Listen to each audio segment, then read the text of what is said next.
So ayun mga ka-South Road, mag-SM Lipa po tayo ngayon. SM Lipa, magugubat pala tayo ngayon ng biyahe. Dahil masyado na kaming malayo sa pila, pang 13. So galawang anuhan na naman tayo ngayon para nang sa ganun hindi tayo ma-one-way gulong. South Road, once again tayo ay maggugubat po tayo ngayon. Dahil masyadong malayo na naman kami sa pila. At kagagaling ko lang po guys sa rest day. So 3 araw tayo nag rest day dahil medyo nalolobay na tayo. So ngayon first duty natin medyo malayo yung pila. So lumayo na ho yung pila ng yung oras, naging tanghali na. Kaya ang gagawin natin,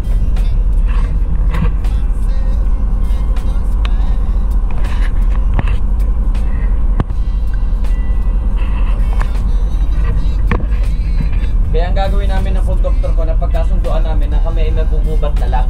So mag-e-exit tayo ng Tambo, tapos dadaan ng bayan-bayan ng SM Lipa, ng Malpar, ng Tanawan, Santo Tomas. So yun ang dadaanan natin. Babaybayan natin yung buong bayan ng Batangas. So para hindi na tayo maghintay, kasi kung maghihintay pa kami dito guys ng diretso ang biyahe, so medyo baka mamaya pa hapon pa kami makakaalis dito. Anong oras na? 8:50 na. Nasa dulo pa yung pila namin. So kapag nasa dulo ang pila namin dito sa Grand Terminal, medyo mabagal yung dating ng pasahero. So kaya ang gagawin namin, para unahan na namin yung ibang naghihintay ng diretso, magugubat na kami. So medyo matumal kasi ngayon dahil nasa dulo kami. Araw-araw kasi dito guys, binabago yung pwesto ng islat ng pilahan namin. So ngayon nasa Bukana kami, bukas naman nasa gitna kami, tapos isang araw nasa Bukana kami. Kaya minsan may mga pasahero din na naghihintay naghahanap ng bus namin, akala nila permanente kami sa isang islat. Hindi po, araw-araw nagbabago kami. Kung minsan nasa dulo kami, time will come nasa Bukana naman kami. So araw-araw, para hindi naman para fair naman sa lahat ng bus company na pumipila dito sa Batangas Grand Terminal. So ayan, arat. So ayan mga ka-South Road, habang naghihintay tayo ng tawag ng ating konduktor, nandito tayo nakaparada sa likuran ng Grand Terminal. Dito po yung aming paradahan habang naghihintay ng aming pila. So katabi natin dito si 2102. So syempre kanina si 1233 nandito. So umalis na, tanto na at pipila na sila. Ayan. Shoutout, marami po tayo dito mga bus company. Nandito si Jam, shoutout kay Jam, kay Japs. Tapos may mga shuttle bus company dito, kay Alps. Ayan, mga nagagandahang bus ng Alps. Mga bagong yuto ngayon, nando sa dulo. Ito mga high ticker. So ayan. So shoutout din po sa bus ng 2102, ang pinakamatuli na bus ng Batangas.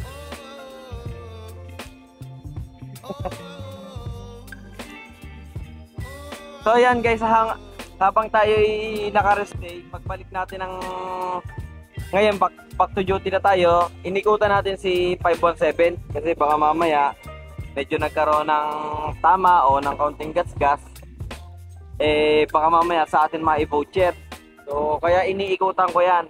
Kaninang umaga ko pa inikutan pagdating ko ng Grand Terminal, ng Bulbok. So far, wala naman. Makinis na makinis pa rin. Pinahugasan ko na rin siya. Ayan. Walang gas-gas, walang tama.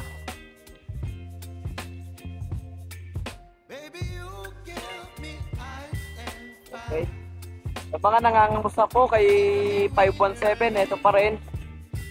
Siyempre, iniingatan natin to. So, sana ma-straight natin yung buong journey natin kay 517 nang hindi natin siya nadadamage, na hindi natin siya nagagasgasan. So, ayan. Dahil kasi ito ay kahit na dati ng bus, excuse me, ito ay lalo na ngayon, bagong pintura siya, rebody, lahat. Iniingatan natin siyang hindi magasgasan dahil totoo silang maselan pa yan ngayon dahil bagong pintura. So Oo. Kaya iniikutan natin. Baka mamaya hindi naman sa inaasahan, hindi sa ginugusto, baka naitama ng dating driver. Ay, ng dating driver ng Umextran driver dito sa ating bus. Nakapila yung Asia Star kasi dun sa pilahan namin. Sila yung unang nagubat. So, naungusan kami.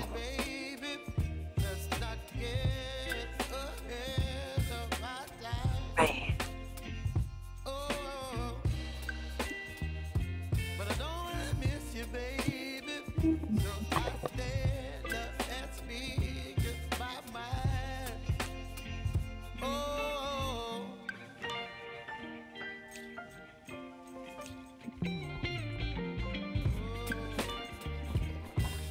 So ayun guys, tumawag na yung ating konduktor. Pasok na raw tayo at paalis na raw po yung nakapila doon. So, paalis na yung isang Asia Star na nakapila doon.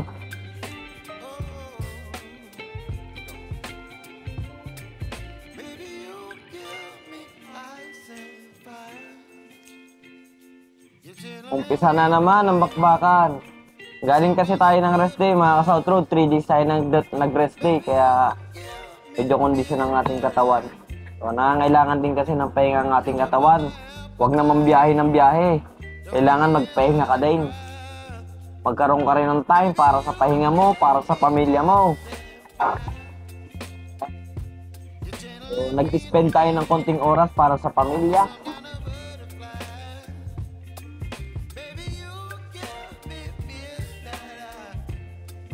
Shoutout din sa Supreme. May Supreme dito. Mga biyaheng Lucena. So guys, baka may mga naghahanap dyan ng biyaheng Lucena na andito lang sa Batangas. So meron tayong masasakyan dito na biyaheng Lucena. Shoutout po sa Supreme. So naandyan lang yung pilahan nila. Yan o. Yung pilahan nila.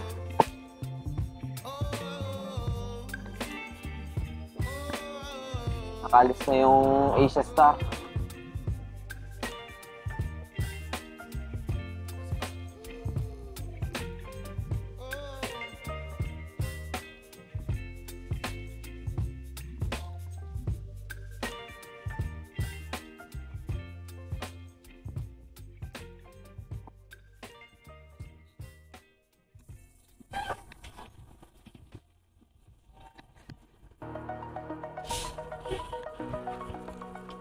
Ay matumal talaga pagka ganitong nasa dulo, no? Pero sa akin ng doktor Jolan.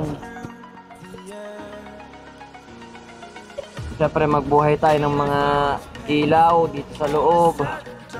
Siyempre signboard. Magbuhay din tayo ng fog light, hazard on, fog light on, then mga stereo natin, TV inverter, diba?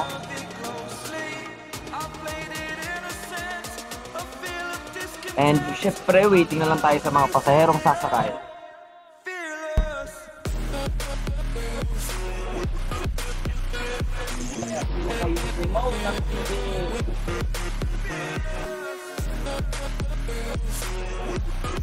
So yun mga ka-control, nakapila na tayo. Ito slipa. Bayan Tanawan, gubat tayo, gubat.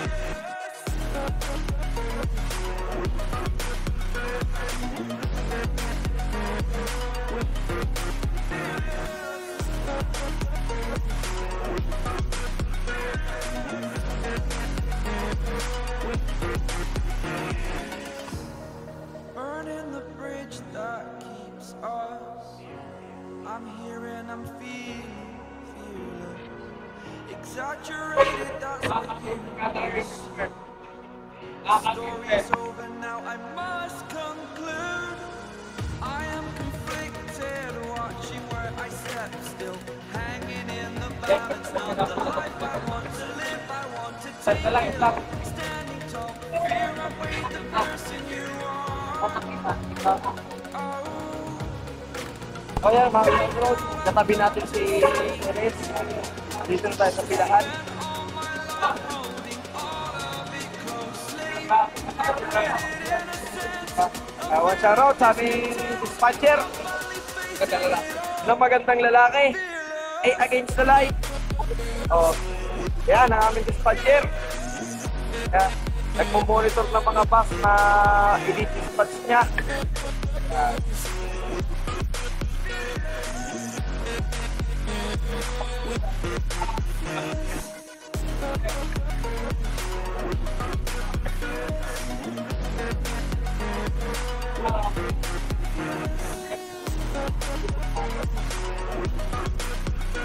So, siyempre, shoutout din sa nakalilang LRT Diretso 287. So, yan po ang aming diretso ng LRT. India. Matumal talaga pila kapag ka nandito sa dulo.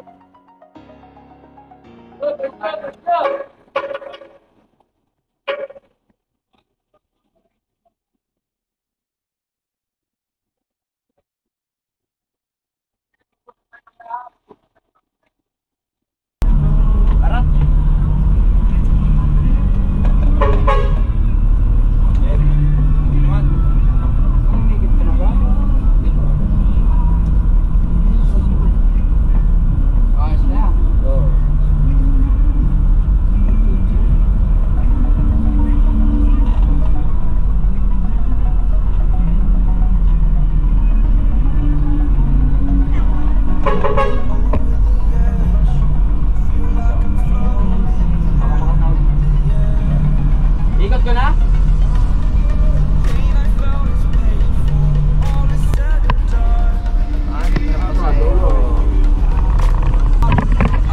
Hoy kamay. Pinapalis na ho kami ng aming dispatcher. Sagot na daw niya ang kulang na pasahero. Oh, ay against the light naman eh, hindi kayo makita. Ikaw ang sikat ng araw. Ikaw yung tayo kumain din, oh.